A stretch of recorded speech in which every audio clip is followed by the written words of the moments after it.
Sostinės šiaurės rytuose, Verkių regioninėme parke tyvuliuojančio Balsio ežero krante driekėsi tvarkingos nuosavų namų eilės. Tai Balsių gyvenvietė. O štai ir vietos gyventojų rankomis sukurtas Balsių mitologinis parkas. Čia, stovėdamas ant akmens plytos, gali pasisemti stiprybės iš motinos žemės. Čia senovės baltų dievas Alkas su protėvių vėlėmis saugo gyvuosius nuo piktųjų jėgų. Čia yra pilna plyšių palikta viduje.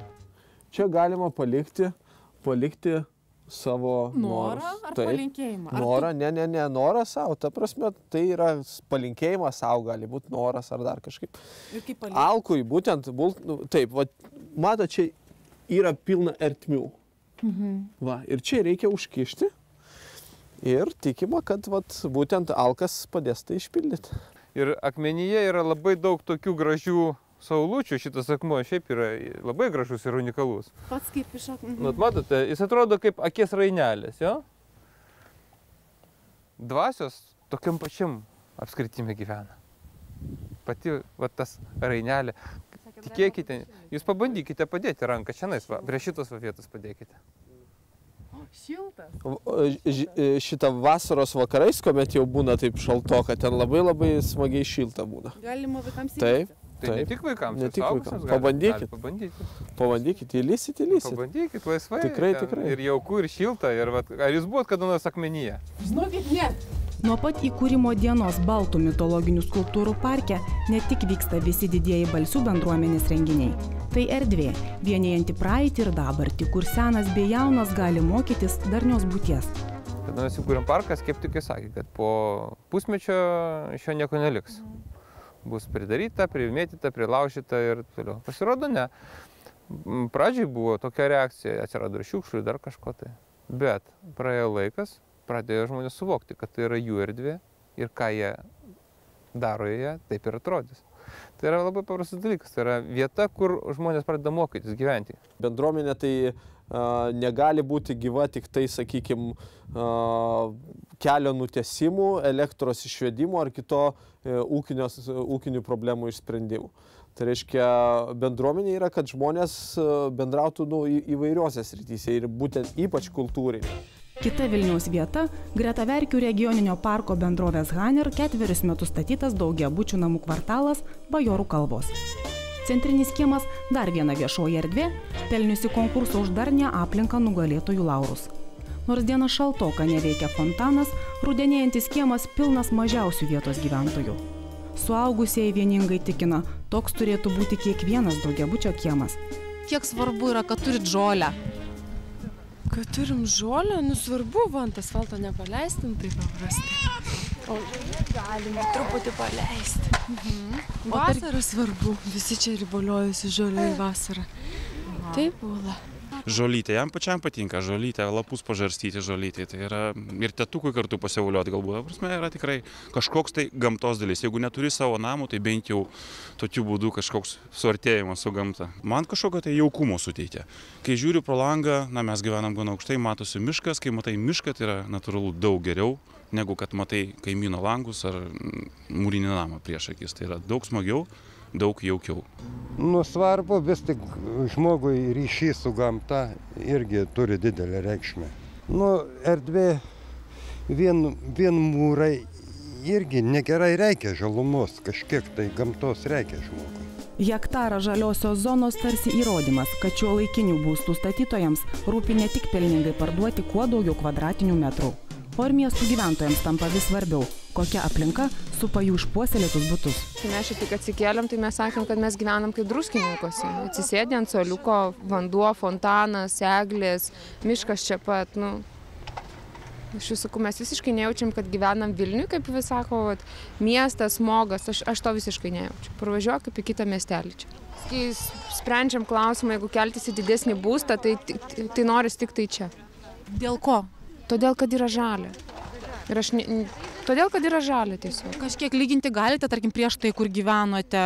Prieš tai mes gyvename Justiniškėse, kur yra visiškai cementas ir tie patys namai vien tik tai pilki ir tai yra labai, labai nyku. Darni plėtra mes suprantame tai, kad tai ne tik tai namas prie namo ir yra vietos automobiliui pastatyti ar privažiuoti. Darni plėtra tai yra tai, kad žmogus iš tikrųjų turi turėti galimybę savo laisvalaikį leisti tiesiog aplinkoje, kurio jam yra malonu. Ir mes galim lyginti sprendimus, sakykime, kai yra namai sustatyti labai tankiai, išėjus iš namo, tu pakliūni į automobilių stovėjimo aikštelę ir tai yra viskas, ką tu turi aplink šitoje viešoje erdvėje. Mes norėjome sukurti tą būtent viešąją erdvę, kurioje būtų galima pasijausti truputį kaip gamtoje. Ponas Arvydas sako, čia augusių brūzgynų vietoje lengva ranka buvo galima pastatyti dar porą daugiaaukščių ir uždirbti kelis milijonus. Bet sprendimas buvo kitoks, net padidinęs kvartalo butų vertę. Vietoje dar vienos automobilių aikštelės pagal specialų projektą patogiausioje vietoje 11 daugiabučių kvartale įrengtas medžio apsuptas žalias kiemas su fontanu. Pastatyti patogų suolelį, pavėsinė. Tai čia ir yra būtent ta idėja, kad mes norim daryti tai, ko kiti nedaro. Tai yra, jeigu mes norime sukurti kažkokią aplinką, kuri būtų išskirtinė, tai be abejo reikia daryti to, ko kiti nedaro. Jeigu kiti daro, sakykime, siaurus kiemus ir namus arčiau vienas prie kito stato, tai mes ir norėjom sukurti truputį kitokį projektą, kad žmogaus gyvenimo kokybę būtų galima suprasti ne tik tarp 4 sienų, bet ta gyvenimo kokybė būtų vertinama ir tuomet, kur aš galiu išeiti iš gražų pavasario ar vasaros vakarą grįžęs iš darbo. Ar aš turiu važiuoti kažkur į parką ar į mišką, o gal aš galiu tiesiog įsispyręs iš šlepetės išeiti ir pasėdėti tam parkelį, paskaityti laikraštį ir tiesiog pasivaikščioti su savo mažamečiu vaiku. Prie fontano kavą geriančios mamos šypsosi, pasirodo graži aplinka, geriau nei bet kokios socialinės programos skatina šiltą kaimynų bendravimą. Teko matyti ir mamos išsikepa pyragus ir ateina, pabendrauja, vaikai susipažįsta, skanauja pyragus, švenčia vaikų gimtadienius kieme. Pačiai neteko dalyvauti dar, bet manau, kad išbandysim ateiti ir šitą. Bet tikrai bendravimas labai didelis čia vyksta. Grįžtame į Balsius. Gyvenvietė kurtis pradėjo prieš 20 metų. Čia filmuotų vaizdų archyvas patvirtina Bajorų kalvų gyventojų žodžius. Kai yra vieša erdvė, naujai atrandi, kad ir kaimynas gali tapti draugu. Bet jei daugiabučio kiemą įrengė nekilnojamojo turto plėtotojai, Balsių mitologinių skulptūrų parke viską sugalvojo, pasodino, sukasė, sustatė patys balsiškiai, apie 1500 žmonių. Parko idėja gimė rašant skelbimą į užgavėnes, kada mes kvietėme gyventojus ateiti į šventę, švęsti užgavėnių, tokios senosios šventės mūsų tradicinės. Ir kaip pakviesti gatvių gyventojus.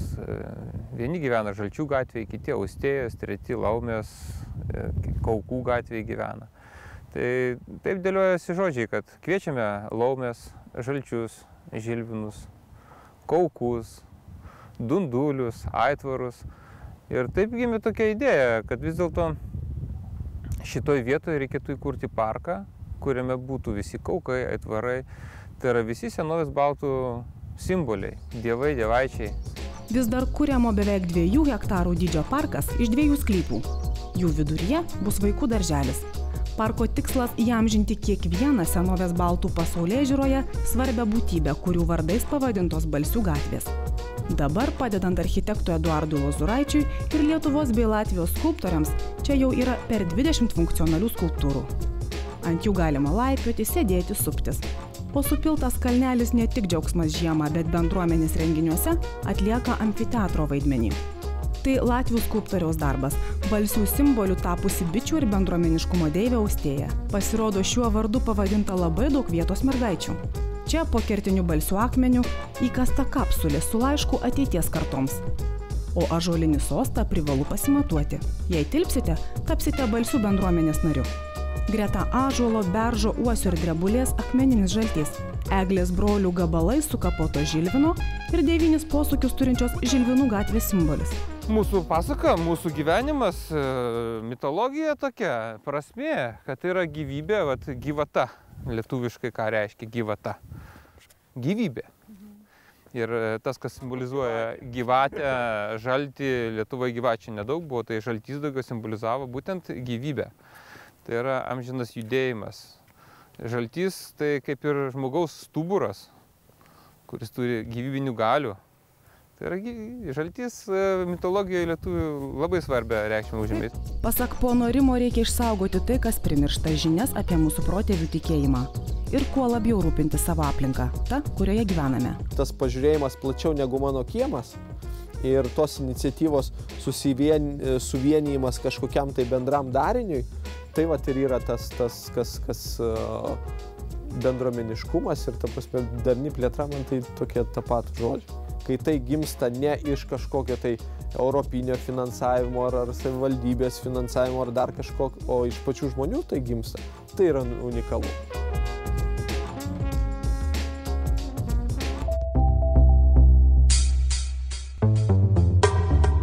Šiandien tiek, susitiksime lygiai po savaitės, kitą trečiadienį. Iki. Kažkas gavo milijoną, kad iškirsti, kažkas gavo 3 milijonus, kad pasodinti naujus medžius. O tai viskas. Ir mes jau niekada nesulauksim 100 medžių šešėlių. Mes galim Vėgainės atitraukti nuo paukščių migracijos kelių. O mes autostradą, kelius, mes jų nieko negalim pakeisti.